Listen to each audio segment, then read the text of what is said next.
What's going on, everyone? This is a video from the strikepack master series where I am in Diamond 3. I'm going to show you basically in this video main strategy right now that we've been trying to do in Diamond is to land in caves right over here and then third party directly to mill.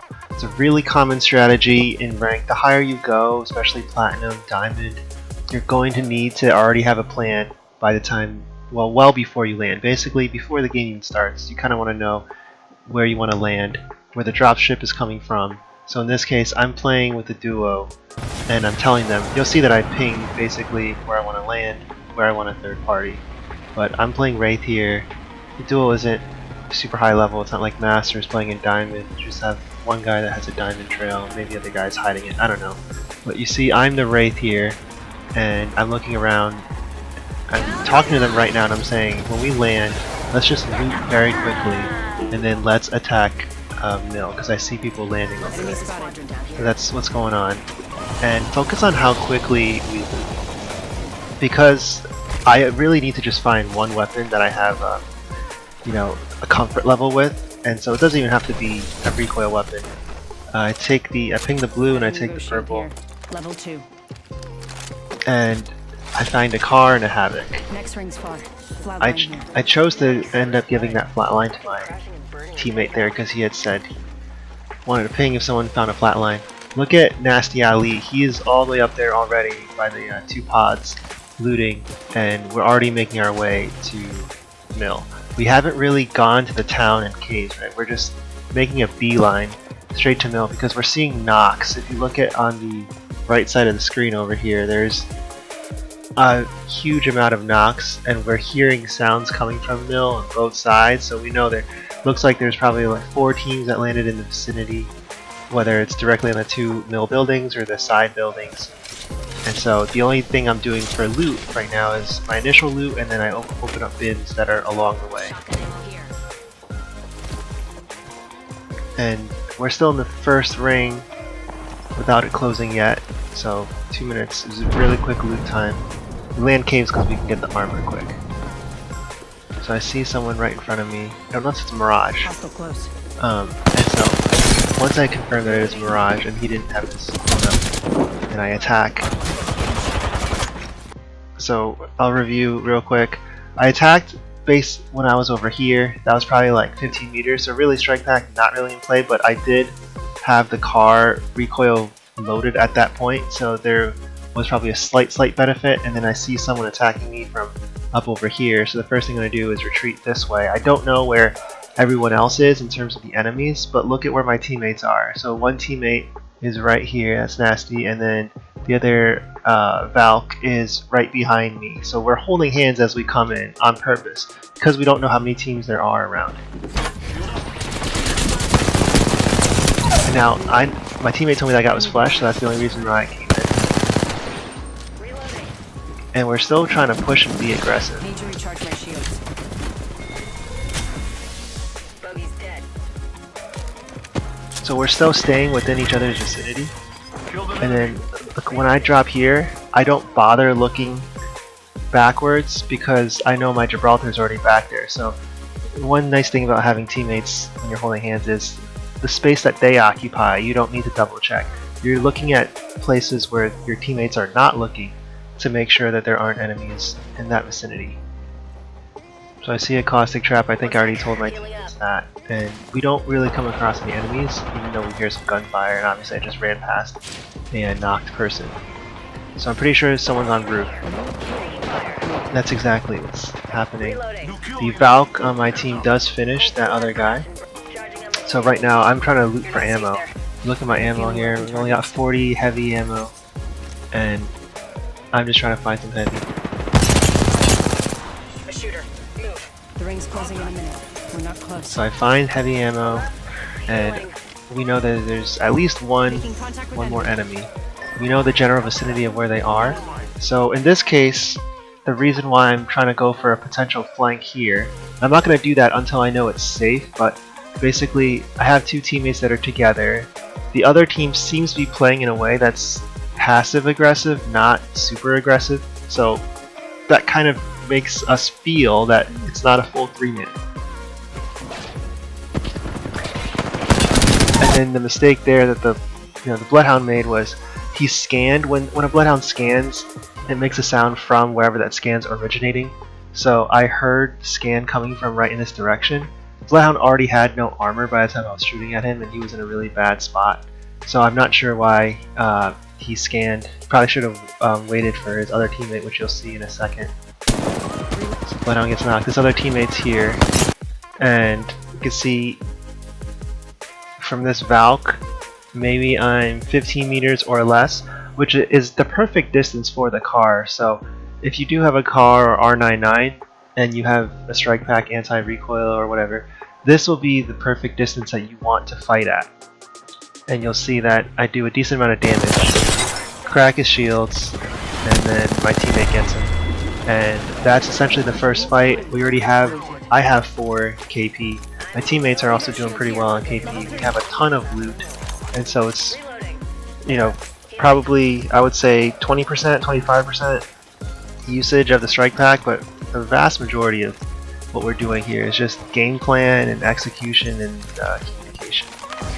Okay, same game. Now we're in ring 3. 8 total teams. We're valking for a rotation. Trying to see if there's also any enemies nearby. So we're flying, making a pinwheel type rotation. We're not going straight to zone, we're circling around. So Valk sees 2 enemies with her passive right here by this gravity cannon. And so as we land, we're very cognizant of that. And we're trying to hear if they are taking the gravity cannon. We don't hear it, we don't see it, so we know we're a 3-man. We're going to be aggressive and push up. If they want to take the fight right in the open, we'll be happy to do that.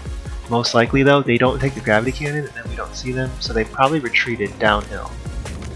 As you can see, I also have a vault and an alternator now. Vault is really strong, stronger than the car, stronger than the R99 in my opinion. If you're using a strike pack with the vault, you can get way more range. So now I'm being cautious because that team was kind of somewhere here. It looks like this lifeline was split from her teammate because we saw 2 people. At this point, this fight is already over because it was a duo, and the duo got split. So this lifeline is knocked out. And now again, notice how we took that fight. We were kind of holding hands. We didn't decide to have one guy go on this side, one guy go on this side, and then me come up in the middle. We didn't have Valk fly over. The Valk would be the one person that I would be comfortable with, kind of because of her movement and her kind of like escape card, or myself since I'm a Wraith and I can queue out if I get in trouble. But within close quarters, when you have a building with tight corners and turns, I don't like to take these flanks. If it were, wide open spaces with a few rocks, then I think Wraith would be really good, and Valk potentially, if you can get to high ground and drop down low to recur back to your teammates. But in this situation, holding hands is probably the best, and they had a terrible mistake where they got split. So now, I don't know if you hear that, but that's the enemy Valk. You can see the enemy Valk in the sky over there. So that teammate of the lifeline kind of ran away. That's essentially, perfectly executed strategy on our part. They didn't want to keep running out in the open or continue to run to potentially one of the other teams, so they just camped out in the building and they got punished for it. Okay, so a little bit later in the game, nothing's happened really since we killed that lifeline. And one thing I'll show real quick, I think this is really important, but always pay attention to what ring you're in. So we're in the 5th ring. Also pay attention to how many teams there are. So there's 5 teams total, and there's a question mark as to how many total people are in the game. So 5 teams total, we're one of the teams, so there's 4 other squads. And the question mark only appears when there are less than 10 people left in the game. Normally this will say a number. It'll say, in the beginning of the game 60, and then it'll go down as people die off. But when the question mark appears, it means there are less than 10 people, basically 9 people or fewer. And we know that we're one of these squads, and we're a full 3-man. So really, this is 4 squads with 6 people or fewer, because we're taking ourselves out of the equation. So with 4 squads and 6 people or fewer, there's only really 2 combinations that are possible. Number 1 is there's 1 enemy trio out there, that's one of the squads, and then there's solo, solo, solo, and that'll get you to 6. Or you can have 2 duo enemy squads and then solo, solo. those are the only two combinations. If it's duo, duo, solo, solo as the other squads, we're in an excellent position to win this game. And even if it's trio and then solo, solo, solo, we're still in a really good position to win this game. So what we're doing here is we're playing the edge of the next ring and we're maintaining high ground. Because we're a full 3-man and we don't want to be challenged. We don't want to push anything because the only way we lose when we have numbers is if we do something really stupid. So now you see there's 4 squads total, which means 3 other enemies. So most likely there's, we know there's a team in the building to the right, and we know there's a team that was on that hill that ran, I believe, to the building on the left. So all we're doing here is maintaining our high ground position. Notice I have the vault still, which I mentioned before, really good with strike pack, but at this distance, kind of useless. I had an R301, 30-30, something of that nature, I'd be in good shape, but the vault alternator is meant to finish close range kills. So I'm not really doing too much here other than just keeping my eye on the enemies. Now my Valk is using her tactical because the ring's closing and we know that team has to move. We know it's a caustic because we just saw a trap go up. And so I'm just keeping my aim focused here. And it looks like there's 2 teams there that are fighting. That's fine. So there should only be 1 squad coming out of this alive from that building. And now that ult from my Jibby is really good because as they come out, they're forced to basically run into his ult. So now there's 3 squads total. It looks like 1 person made it out alive from both teams in that fight. Unfortunately, no one on our team has a grenade. So the only really smart play here is to maintain high ground because we're not going to give up high ground just to get this kill. We know there's 1 guy behind these boxes. We could easily get this kill, but we don't know what's going on here. We don't know if it's a duo or a solo. If it's a solo, then the 3 of us can actually, I'll port my teammates down, we'll clean up, and then we're just going to rush straight through. But we don't know, and so because it's still an uncertainty and we're not willing to just give up all this potential RP from winning the game, we're not going to throw. We're going to play very conservatively. So yeah, we knew there was an enemy over there. I'm just kind of making sure that no one is trying to sneak up on us.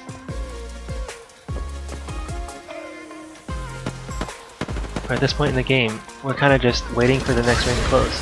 The Valk, yeah, she does have her tactical. That's not going to be enough to knock the guy. It is going to be enough to kind of make him waste heals. And that's totally fine with us. But we have basically the god spot in this game.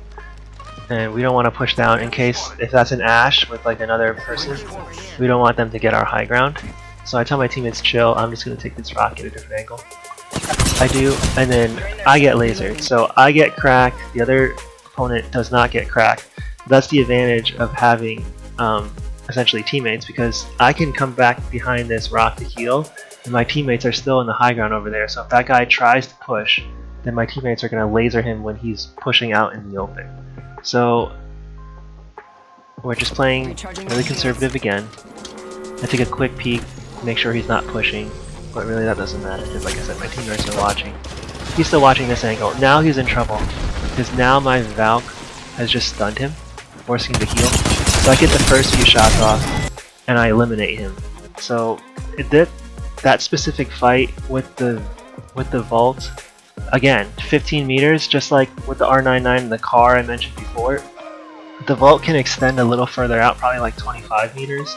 25 to 10 is really where the vault can shine, and because of that versatility, I think the vault's a better gun. I probably should have used the alternator, to be honest. Alternator has a higher damage per second output, but either way I got the job done because I got the first like 10 shots off while he was still healing. It's a huge advantage. And then I get a bubble. Unfortunately that bubble was not where I wanted it to be, but I should have got the shield swap.